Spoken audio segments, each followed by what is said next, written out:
Madame, Monsieur, bonsoir. Merci de nous rejoindre pour une heure d'information sur France 3, en commençant par l'actualité de la métropole, avec en une ce soir le mouvement de grève aujourd'hui des inspecteurs du permis de conduire, une mobilisation nationale pour dénoncer le manque d'effectifs et la privatisation de l'examen de conduite. Le point sur la mobilisation à Bordeaux avec Pauline Coiffard et Clémence Rouer.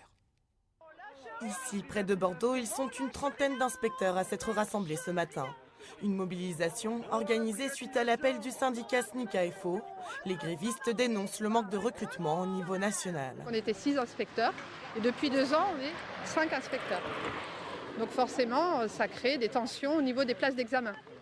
Et au niveau aussi de nos missions, parce qu'on fait passer les examens, mais il y en a d'autres missions, des missions de contrôle qu'on ne peut plus faire, puisqu'on se concentre sur les examens. Autre problème selon les manifestants, la privatisation de l'examen du code de la route et le manque de contrôle de l'État. Depuis que le passage du code de la route, l'ETG, a été privatisé, il y a une fraude massive qui s'est développée, donc il faut, nous, nos missions, ça en fait partie, il faut qu'on contrôle aussi ces organismes. Même son de cloche chez ce moniteur pour qui la délivrance du permis doit rester un service public. C'est important que l'État ait l'œil sur ce qui se passe au niveau des permis de conduire et que les inspecteurs soient là de manière complètement impartiale pour évaluer les futurs conducteurs. Donc moi je trouve très bien que les inspecteurs fassent partie de l'État.